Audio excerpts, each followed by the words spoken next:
Hi, my name is Alden Roman, Vice President of Operations and Strategy at Charleston Animal Society. In this short video, we'll illustrate the types of behaviors we want you to look for when selecting animals for transfer to Charleston Animal Society. We are here to help you with this transport. We can help any dog regardless of size and breed. However, our key requirement is that they are behaviorally sound. Follow along as we go through 3 steps you can take to assess the dogs in your care to determine if they are eligible for transport to Charleston Animal Society. Kennel presentation is how a dog behaves in their kennel. Kennel presentation is important in a shelter setting.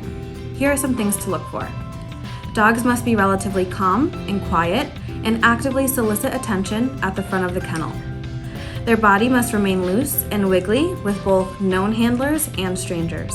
No excessive barking, whining, or anxious behaviors should be present, including pacing, panting, excessive drooling, or escape-type behaviors, such as bolting out the kennel or difficulty leashing up.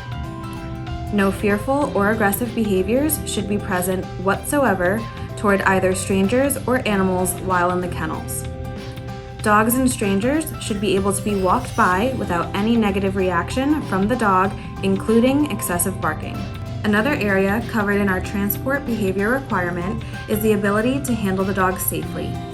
Safety during handling is crucial in ensuring the placement of behaviorally sound dogs. Concerns with handling can become prevalent in dogs displaying fearful behavior and/or over-arousal type behaviors. When it comes to handling, these are some things you should be looking for. The dog should be able to be easily leashed in the kennel, removed quickly, and have the handler be able to run hands on the entire body of the dog, tails, ears, and feet without any negative or fearful responses from the dog, similar to a quick, safer handling assessment. At this time, the dog's teeth should also be checked without a problem from the dog. Dogs should not be jumpy or mouthy and should be easily able to be placed back in the kennel. The last area of our behavior transport requirement covers the dog's ability to greet another dog appropriately. Our community consists of both our human and furry friends, and we want to be able to ensure the safety of both. Here are some things to look for. All dogs over 6 months should be introduced to another dog, both on leash and off, to ensure there are no aggression or fearful issues with other dogs. Dogs should be able to be walked by other dogs in kennels without any negative reaction or excessive energy, including jumping, pulling, or barking. Dogs should remain loose and wiggly and completely comfortable around other dogs. If you're short-staffed and don't have 2 people for a dog-to-dog introduction, here's how you do a 1-person dog-to-dog introduction. You can bring in your first dog into a play yard off leash, and then you can bring in a second dog on leash up to the fence line. You can see how those dogs greet each other, and you can make your behavioral assessment from that information.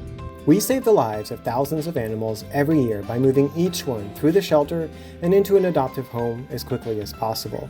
So when we transfer animals into Charleston Animal Society, it's important that we prioritize dogs that are behaviorally sound. This goes for transfers or transports to any organization, not just Charleston Animal Society. We know we're asking you to make tough choices. For behaviorally challenged dogs, transport to Charleston Animal Society isn't the right decision, but there are other options. Our No Kill South Carolina team can refer you to resources. Thanks again, and as always, reach out to us if you have any questions.